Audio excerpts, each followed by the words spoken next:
ओम श्री गणेशाय नमः। ओम श्री परमात्मने नमः। श्री रामांक ब्रज में श्री राम भक्ति। लेखक पंडित श्री रामदास जी शास्त्री। श्री राम की कल्याणमयी पावन भक्ति से ब्रजभूमि सदा ही अनुप्राणित रहती है। ब्रजभूमि में जन्म जन्मने वाले अथवा यहाँ के प्रवासी साधक संतों ने भी लोकोत्तर पुरुषोत्तम श्री राम के गुणानुवाद गाए हैं। ब्रजभूमि में श्री राम भक्ति का एक अनोखा रूप दिखाई देता है। ब्रजवासियों की अपनी एकांत साधना में उनके अंतर हृदय की गुहा उपासना में जहाँ श्री कृष्ण का एक श्री कृष्ण का ही रूप प्रतिबिंबित होता है, वहां उनका ब्रह्मलौकिक जीवन व्यवहारिक समाज पद्धति तथा सामान्य लोकाचार श्री राम के आदर्शों से व्याप्त प्रतीत होता है। यद्यपि ऐतिहासिक दृष्टि से रामायण प्रणेता ऋषि वाल्मीकि एवं पुराण प्रणेता श्री वेद व्यास में लंबे समय का अंतर है, फिर भी कृष्ण अवतार से पूर्व तक मथुरा प्रदेश में श्री राम भक्ति का प्रचुर प्रभाव दिखाई देता है। पुराणों में इसकी झलक स्पष्ट है। स्वयं श्री कृष्ण भी अपनी बाल लीलाओं में श्री रामचरित्र का अनुकरण राम रावण युद्ध के रूप में करते थे। कामवन आदि में सेतु बंध और लंका दहन के स्थान श्री कृष्ण लीला के अंग माने जाते हैं। शांति एवं सावंत सुख के उद्देश्य से प्रणीत श्रीमद् भागवत में वेद व्यास जी ने नवम स्कंध में अतिरिक्त एकादशी में भी श्री राम को गौरवपूर्ण शब्दों में स्मरण किया है। भगवान आपके चरण कमलों की महिमा कौन कहे। रामावतार में अपने पिता दशरथ जी के वचनों से देवताओं के लिए भी वांछनीय और दुस्तज राज्य लक्ष्मी को छोड़कर आपके चरण कमल वन वन घूमते फिरे। सचमुच आप धर्म निष्ठता की सीमा है और महापुरुष अपनी प्रेयसी सीता जी के चाहने पर जानबूझकर आपके चरण कमल माया मृग के पीछे दौड़ते रहे। सचमुच आप प्रेम की सीमा है। प्रभु, मैं आपके उन्हीं चरणाविंदों की वंदना करता हूँ। श्री श्री कृष्ण अवतार से आज तक अनेक कृष्ण भक्त संतों भक्तों तथा कवियों ने श्री राम भक्ति का वर्णन किया है। ब्रजलीला का सात्विक एवं रसमय विवेचन जितना गौड़ीय संप्रदाय के आचार्य षण गोस्वामियों ने किया है, उतना शायद ही कहीं हो। वे भी श्री राम भक्ति से अप्रभावित नहीं है। बृहद भागवत अमृत के रचयिता श्री सनातन गोस्वामी ने तो श्री कृष्ण प्राप्ति की अनुकूलता में श्री राम की कृपा को सिद्धांततः स्वीकार किया है। वे गोपपुर में अयोध्या प्रवेश के समय कहते हैं, यदि श्री रघुनाथ जी के चरण दर्शन से आपकी अपने इष्ट श्री कृष्ण के दर्शन के प्रति उत्कंठा निवृत्त नहीं हुई तो वे श्री राम के करुणार्ध हृदय आपको सुखपूर्वक द्वारका भेज देंगे। गौड़ीय संप्रदाय के एक अन्य आचार्य श्री गोपाल भट्ट गोस्वामी ने अपने हरि भक्ति विलास ग्रंथ में रामनवमी व्रत प्रकरण में कहा है कि जो रामनवमी के दिन अन्न भोजन करता है उसे कुंभीपाक नरक की प्राप्ति होती है। उन्होंने जन्माष्टमी और एकादशी व्रत की भांति रामनवमी व्रत के मातम्य में श्री राम कृष्ण में अभेद माना है। वज्र में रामनवमी का त्योहार भी घर घर मनाया जाता है। अयोध्या आदि में तो अनेक लोग उस दिन मध्याह्न में ही जन्मोपरांत अन्न भोग लगाते हैं, परंतु वज्र ब्रज में गौंडीय संत अष्ट प्रहर पर्यंत निष्ठा के साथ व्रती रहते हैं। दूसरे दिन ही अन्न प्रसाद लेते हैं। वज्र के गौणीय वैष्णवों में श्री राम भक्ति का बड़ा समादर है। वे रामनवमी के दिन श्री चैतन्य महाप्रभु को श्री राम का राजवेश धारण करा के उनके आगे नृत्य करते हैं। ब्रज में श्री कृष्ण का अनन्य निष्ठा से भजन करने वाले वल्लभ संप्रदायी वैष्णवों ने भी श्री राम का गुणगान किया है। अष्टचाप के कवि संत सूरदास, नंददास आदि के पदों में श्री रामचरित्र वर्णित है। सूरदास जी ने तो संपूर्ण रामचरित्र गायन के पश्चात श्री राम के दरबार में अपनी पहुंच को असंभव बताकर चिट्ठी लिखने की ठान ली है। बिनती के ही विधि प्रभु सुनाऊं, महाराज रघुवीर धीर को समय न कब हूँ पाऊं। जाम रहत जामिनी के बीते तिहि अवसर उठी धाऊं। सकुच होत सुकुमार नींद ते कैसे प्रभु जगाऊं। दिनकर चरण उदित ब्रह्मादिक रुद्राक इक ठाऊं। अगणित भीर अमर मुखन की तेहि थोर न पाऊं। भा दिन मध्य सियापति देखी भीर फिर ननहात खात सुख करत साहिबी। कैसे करी अनखाऊं।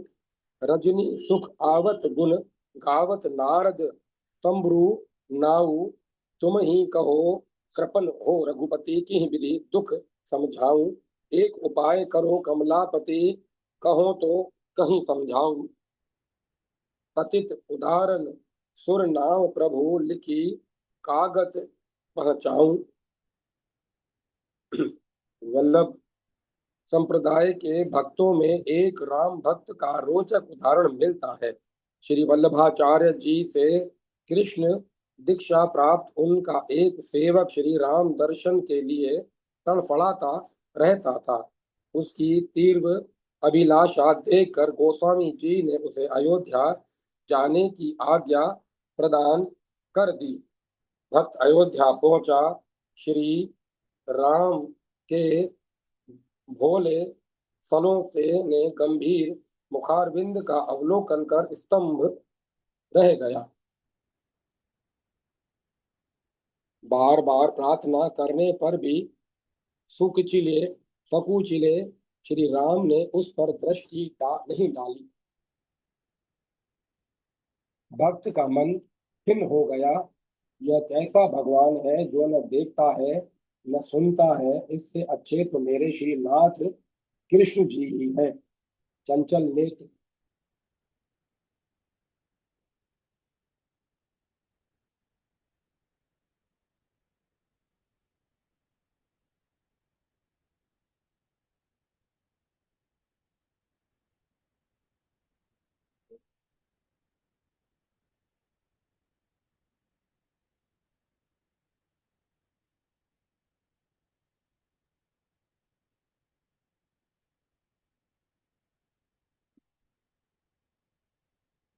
श्रीनाथ कृष्ण जी ही हैं।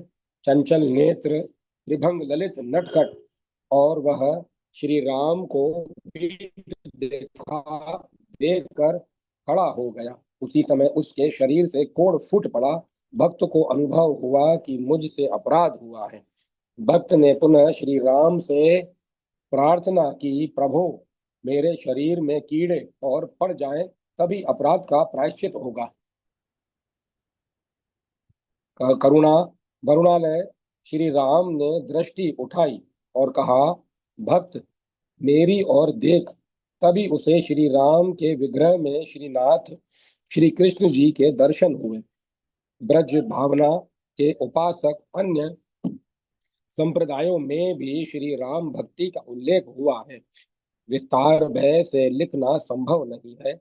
एक और प्राचीन राम भक्त संत श्री राम सखे जी का नाम ब्रज में प्रसिद्ध है। प्रथम उन्होंने अयोध्या में श्री राम मंत्र की दीक्षा ली।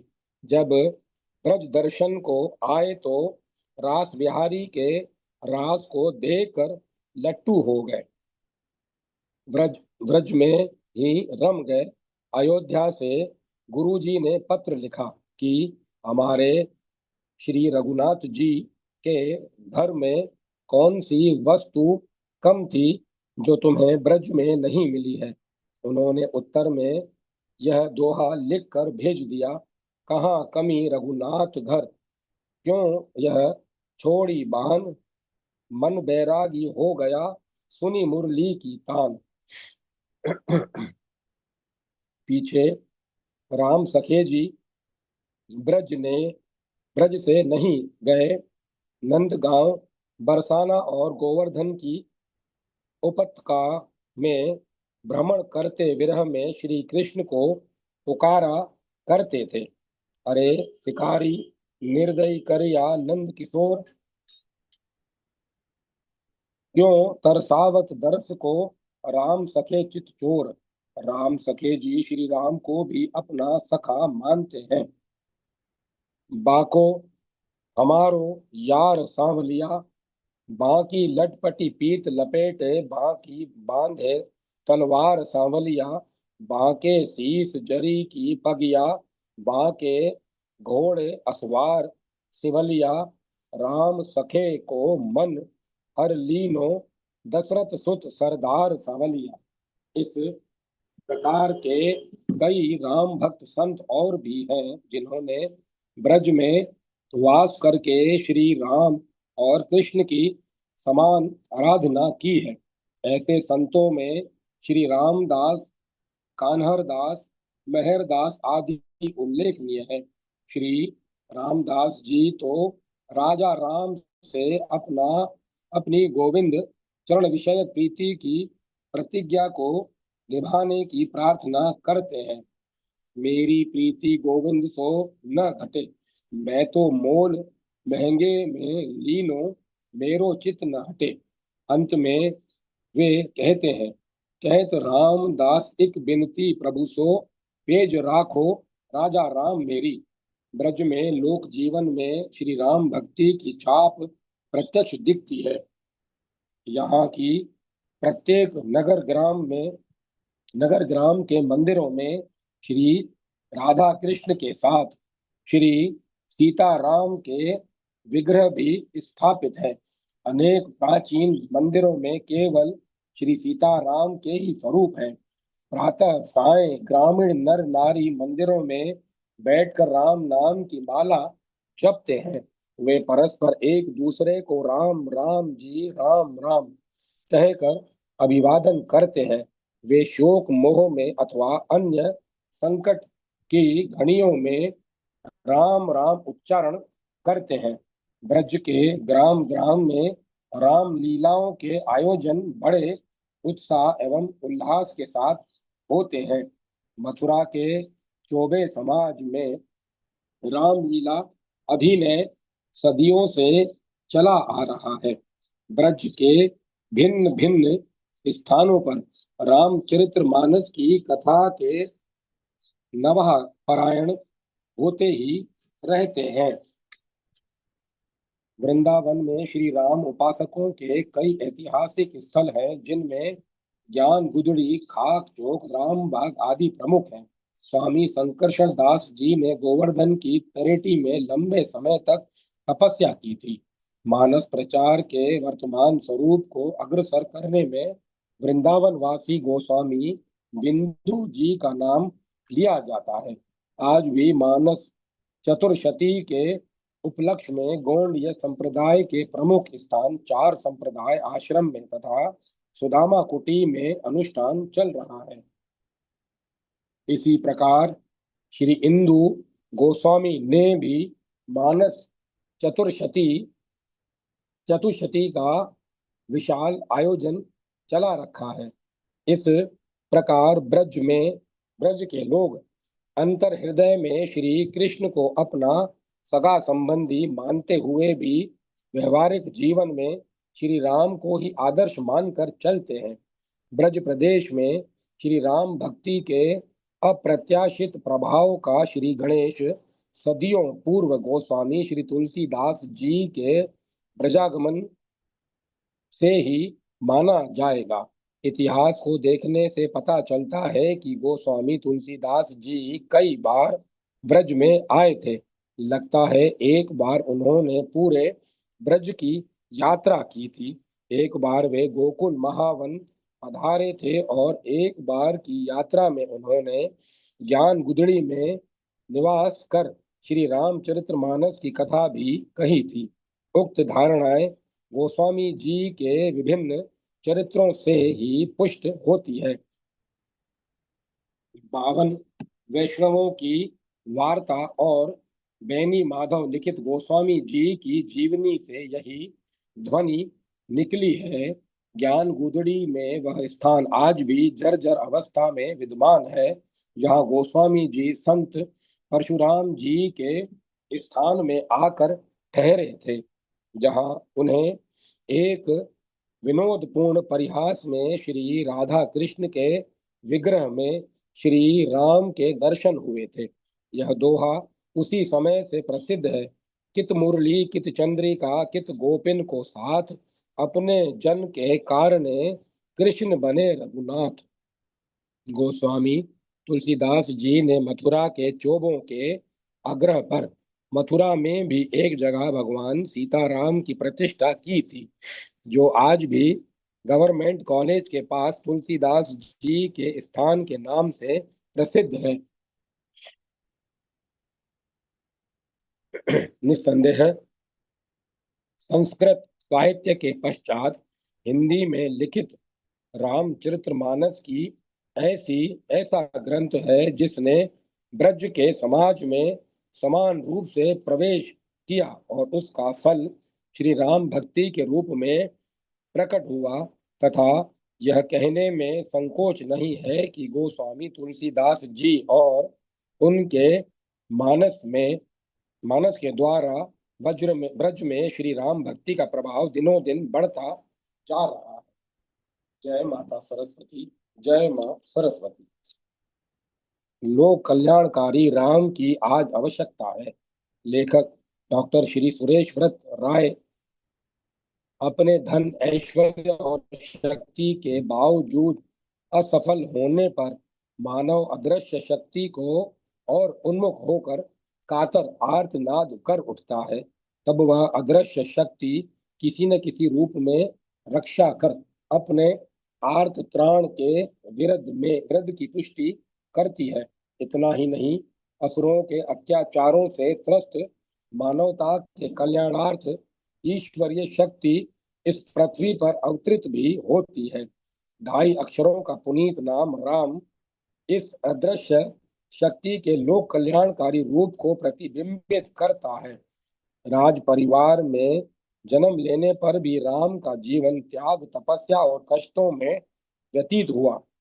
तो कुमारावस्था में ही ताड़ का सुबाहु, मारीच आदि असुरों से संघर्ष और उनके दमन के साथ आरंभ होने वाले जीवन का प्रारंभिक भाग वन खंडों संघर्षों में ही समाप्त हुआ, तथा कठोर शासन भार के साथ अंत में सीता के वनवास और पाताल प्रवेश और लक्ष्मण के परित्याग के साथ राम के त्याग और वेदना की चरम परिणति हुई, और अंत में वे स्वयं भी संपूर्ण अयोध्या वासियों के साथ सरयू में प्रवेश कर गए।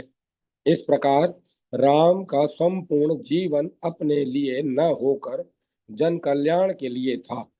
राम के लिए अयोध्या या जनकपुरी के समीपवर्ती वन प्रदेश में 14 वर्षों की अवधि बिताना कोई कठिन न था। पंचवटी तथा राक्षसों के अन्य क्षेत्रों में जाकर युद्ध करने जूझने की उन्हें कोई आवश्यकता न थी। न वे उन अंधकार पूर्ण बियाबान वन खंडों में जाते, न संघर्ष होते और न सीताहरण होता।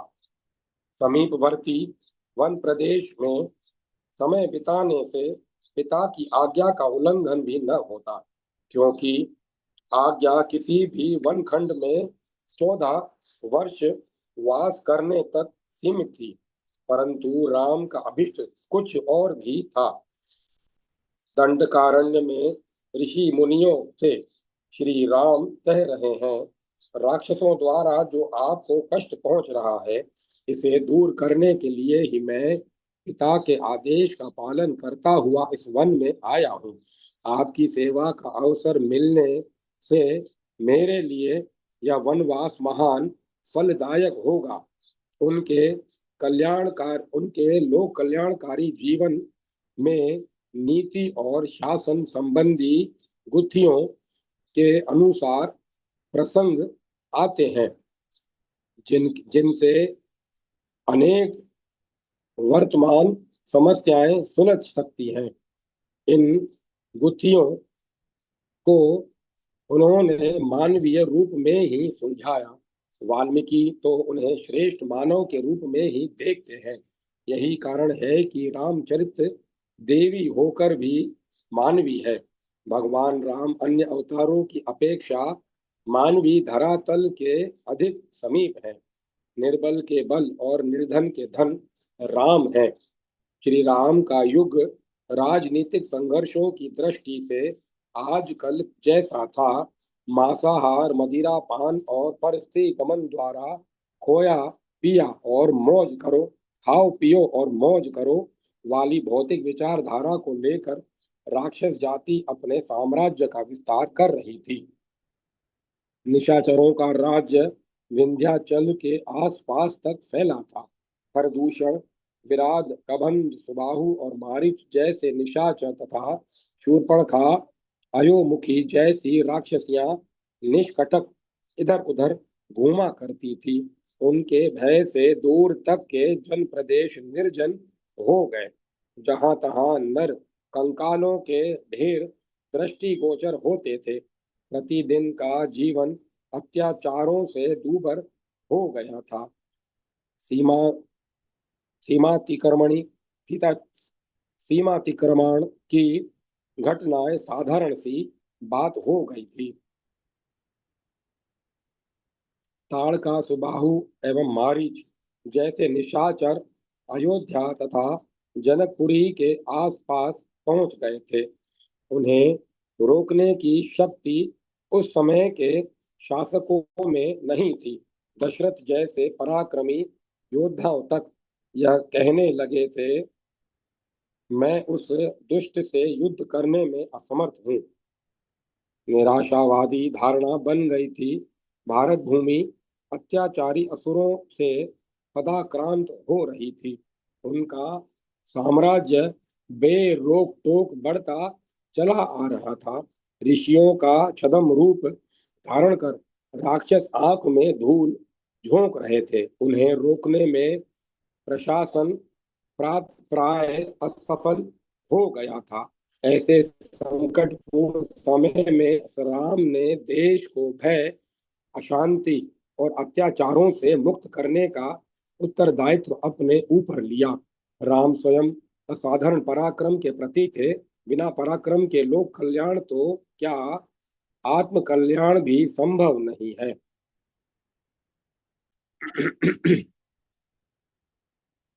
रामायण उनके पराक्रम की यशो गाथा से भरी पड़ी है। श्री राम द्वारा पराक्रम की कहीं आत्म प्रशंसा नहीं मिलती। राम के पराक्रम की प्रशंसा स्वयं हनुमान जी ने इन शब्दों में की है कि महायशस्वी राम चराचर प्राणियों सहित लोगों का संहार करके फिर उनको नए सिरे से निर्माण करने की शक्ति रखते हैं। भगवान श्री राम श्री विष्णु के तुल्य पराक्रमी हैं। कोई भी ऐसा व्यक्ति नहीं है जो राघवेंद्र से लोहा ले सके। हनुमान जी जैसे गंभीर और विचारशील व्यक्तियों की राय को हम भले भक्ति प्रधान कहकर अतिशयोक्ति पूर्ण मान ले, परंतु श्री राम के शत्रुओं का अनुभव हनुमान जी के मत की पुष्टि के लिए पर्याप्त है। मारीच ने राम के पराक्रम का वर्णन करते हुए रावण को समझाने का प्रयत्न किया कि किशोरावस्था में ही राम ने ताड़का तथा अन्य राक्षसों को मार गिराया। वे मारीच का वध नहीं करना चाहते थे, अतः बिना फल का बाण मारा, जिससे वह स्वयं कई सौ योजन दूर जा गिरा। शत्रु होने पर भी उसने राम के पराक्रम की प्रशस्ति की। दूसरे राक्षस अकंपन ने भी राम के पराक्रम का वर्णन किया है। जो राम से परिचित था, उसने रावण के क्रोध की चिंता न करके स्पष्ट शब्दों में कहा, राम अजय सुदृढ़ चट्टान की भांति हैं, जिससे टकराकर लंका की सारी वाहिनी चूर चूर हो जाएगी। उनके बाण गरुण के समान राक्षस रूपी सर्पों का भक्षण कर सकते हैं। यहाँ स्मरण रखना चाहिए, राम का पराक्रम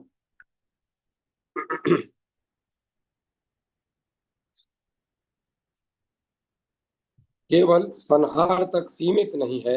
इसीलिए कहा गया है कि वे संहार करके नए सिरे से सृष्टि कर सकते हैं। युग पुरुष प्राचीन भ्रामक मान्यताओं, अकल्याणकारी तत्वों के संहारक और युग सृष्टा होते हैं। पराक्रम और आत्मविश्वास उनके अस्त्र हैं।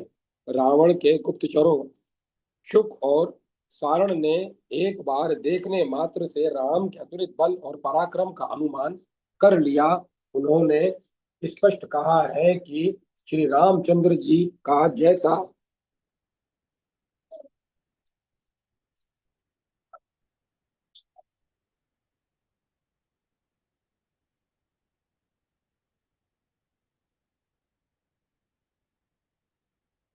राम का जैसा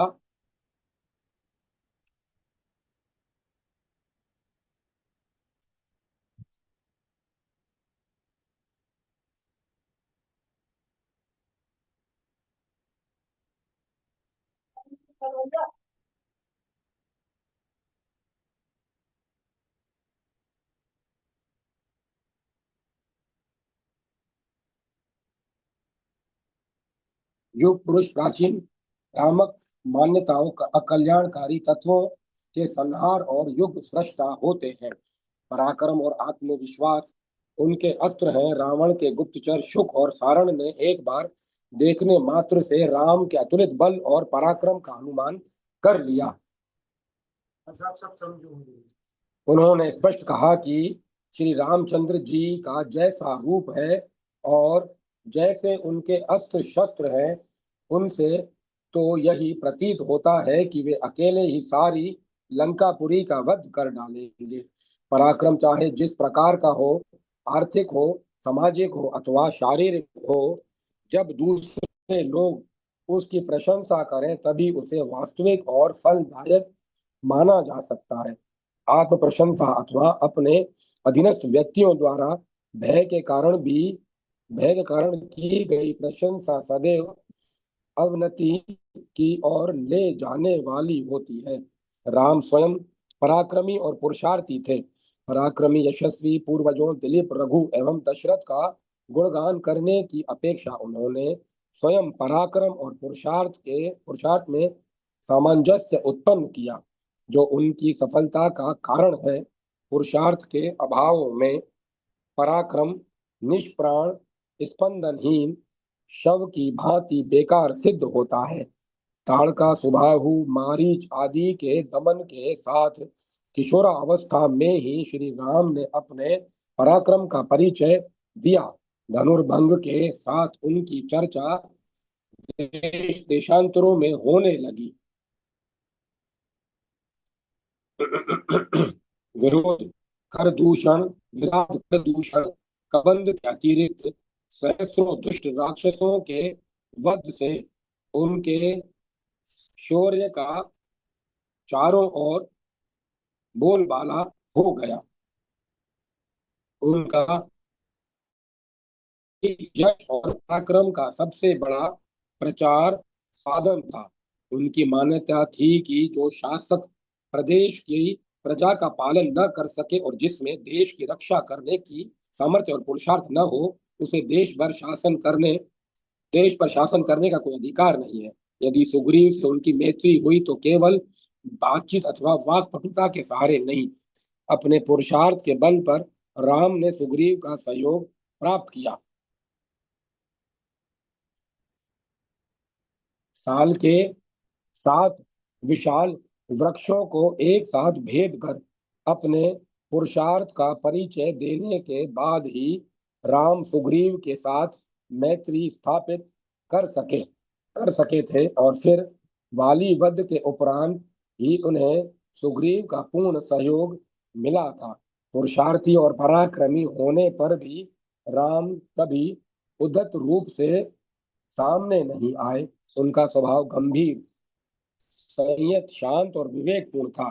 सुग्रीव के भोग विलास में लीन हो जाने पर लक्ष्मण सीधे उनके वध करने के लिए तैयार हो गए, परंतु राम ने उन्हें धैर्यशील और शांत रहने का ही आदेश दिया। इस पर भी न स संकुचितः पंथा एन वाली हुए तो गतः हतो गतः। हे, यह चेतावनी दिए बिना उनसे न रहा गया। सुग्रीव को पता चल गया कि उनकी कथनी और करनी में अंतर नहीं है, और उसने प्रतिज्ञा पालन में भी अपनी कुशल समझी।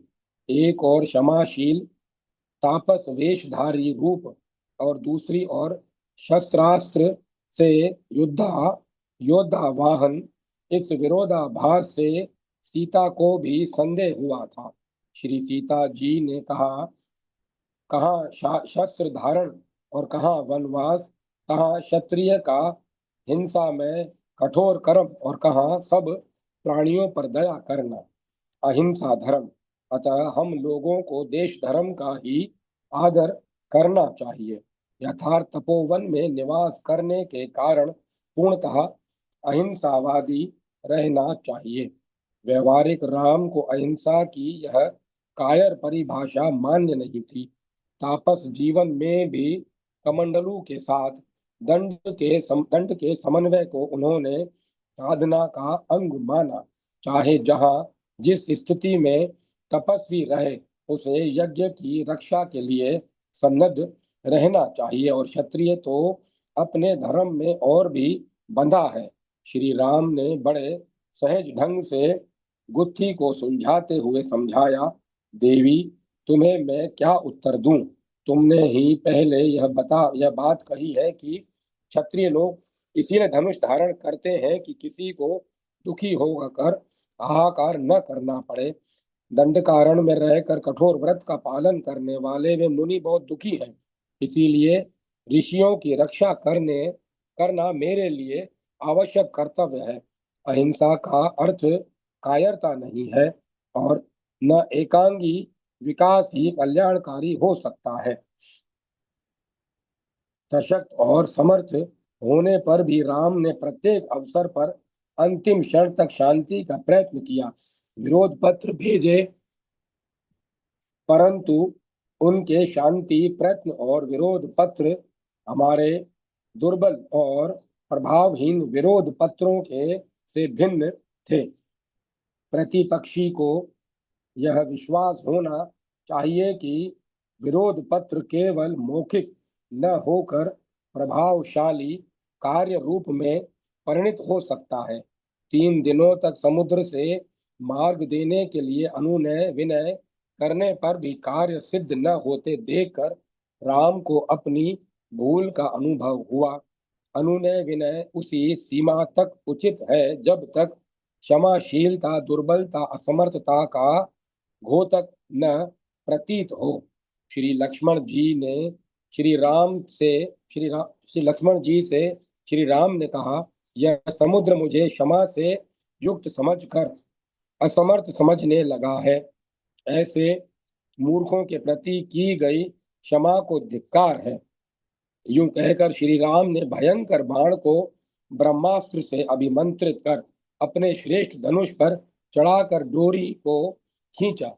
श्री रघुनाथ जी के द्वारा सहसा उस धनुष के खींचे जाते ही पृथ्वी और आकाश मानो फटने लगे और पर्वत डगमगा उठे। सारे संसार में अंधकार छा गया।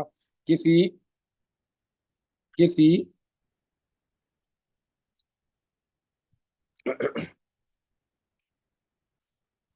किसी को दिशाओं का ज्ञान न रहा।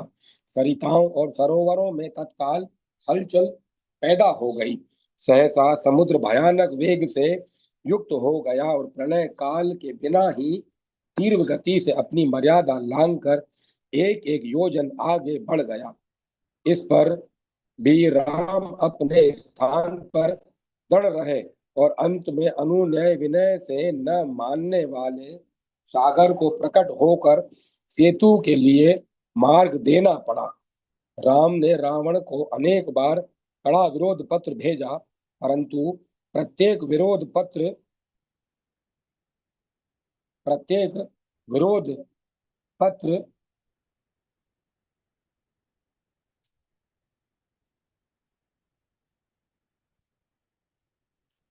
पत्र के पीछे अतुलित पराक्रम और शक्ति थी, जिसका संदेश वाहकों ने समय समय पर परिचय दिया।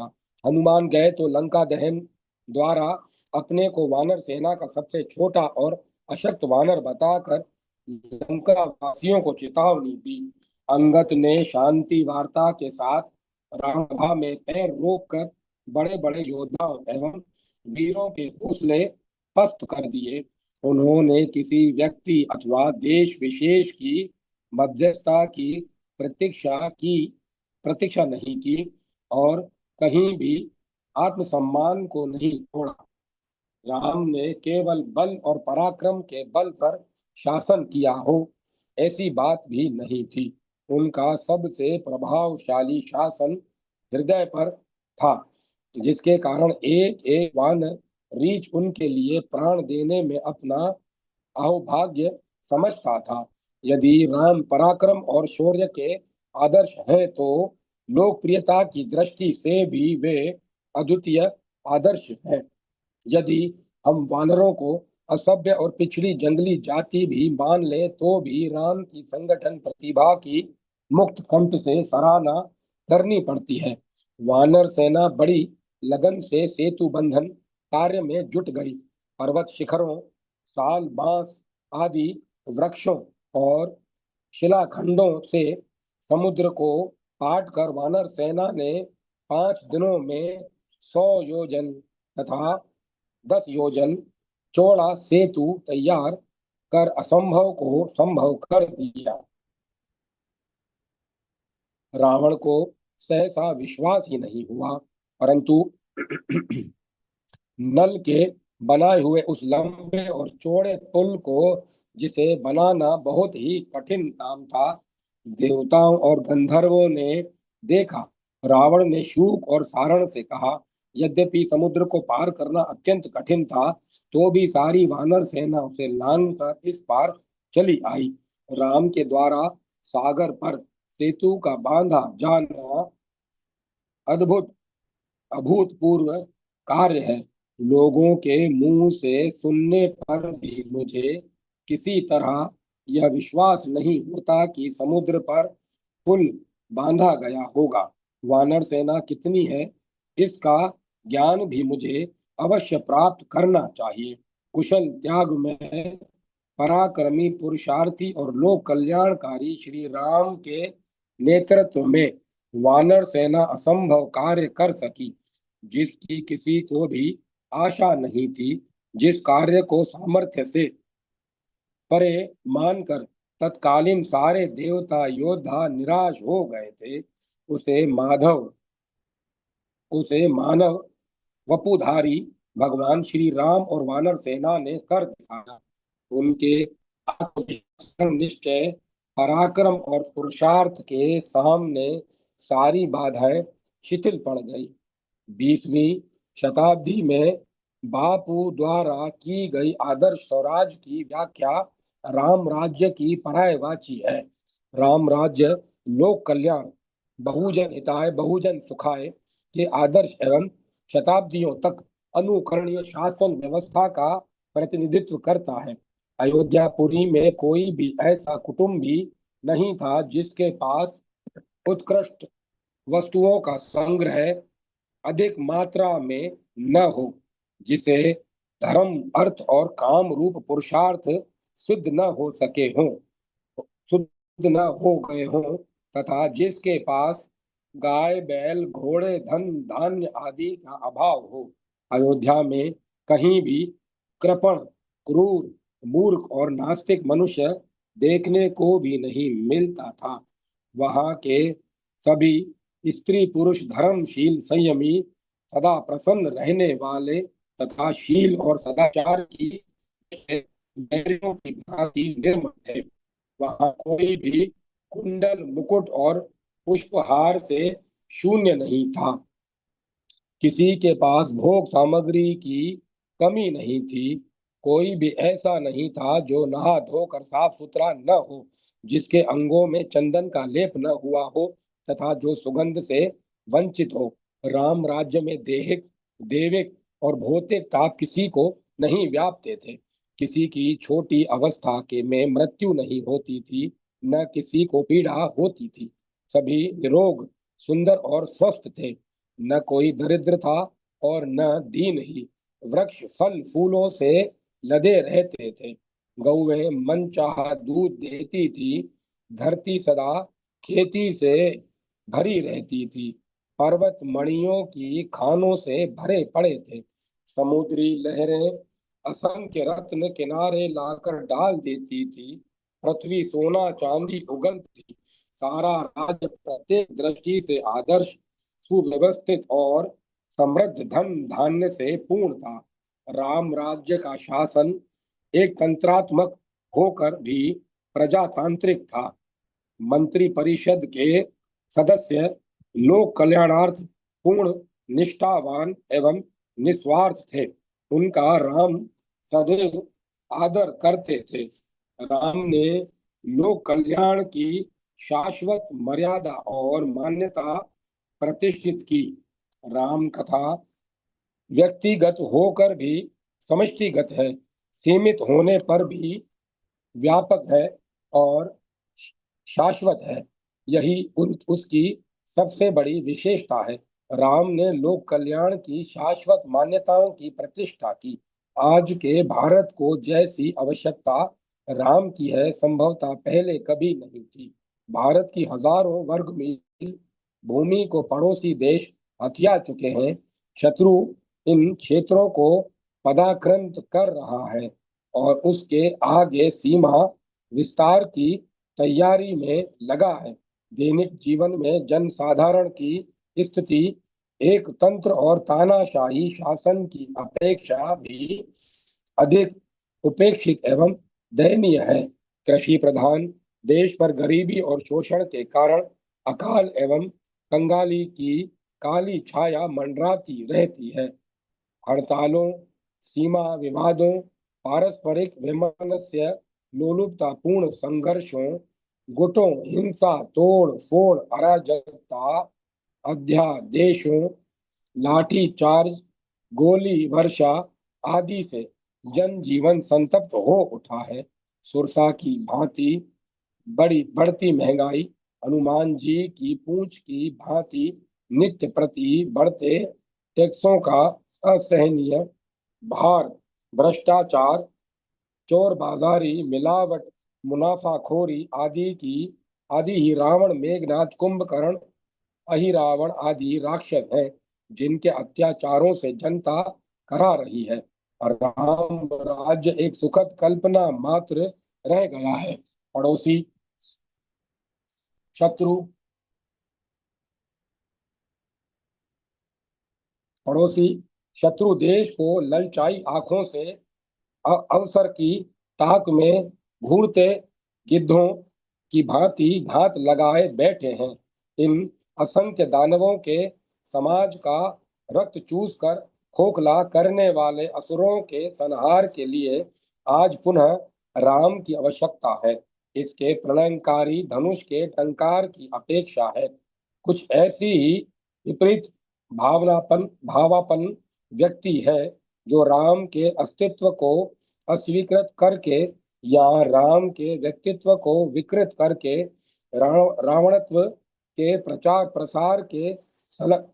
प्रसार में संलग्न है।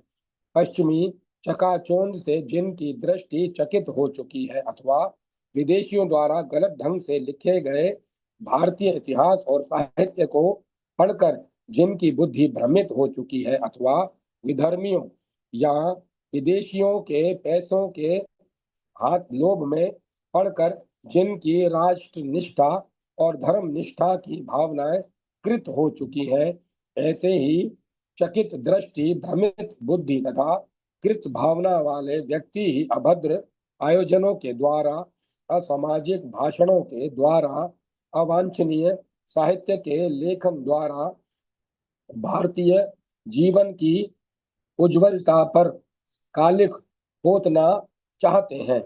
विपरीत भावापन एवं विपरीत कार्यस्थ ऐसे व्यक्तियों के उद्धार के लिए भी आज राम की नितांत आवश्यकता है। परंतु कलयुग में वह राम हमारे निष्क्रिय होकर बैठने और राम अवतार के भरोसे प्रतीक्षा करने से आने वाला नहीं है। आज देश को 45 करोड़ राम और दुर्गा की आवश्यकता है। भारत भूमि के जन जन को सच्चे अर्थों में राम बनना होगा। अपने राम का पराक्रम, पुरुषार्थ, लोक कल्याण की सच्ची भावना, दृढ़ता, आत्मविश्वास उत्पन्न करने के साथ निष्ठा प्रधान दृढ़ संकल्प के साथ पुरुषार्थ करना होगा। तभी देश का कल्याण और उनके साथ आत्म कल्याण संभव है। राम कथा को ठीक प्रकार से समझने और जीवन में उसके अनुशीलन से ही समस्याओं का समाधान मिल सकता है। राम वह अजस्त्र प्रेरणा स्तोत्र है जिससे निराशय पूर्ण एवं प्रतिकूल परिस्थितियों में भी साहस और प्रेरणा प्राप्त होती रहेगी। राम वह चिरंतन प्रकाश स्तंभ है जो गहनतम अंधकार में भी जन जन का कल्याणकारी मार्गदर्शन करता रहता है। जय माता सरस्वती। जय मां सरस्वती। ओम नमः शिवाय। ओम नमो नारायण। ओम ऐं ह्रीं क्लीं चामुंडाय विच्चे। राम लक्ष्मण जानकी जय बोलो हनुमान की। अब कथा को विराम दिया जाता है। ओम तत्सत। ओम तत्सत। ओम तत्सत। राम लक्ष्मण जानकी जय बोलो।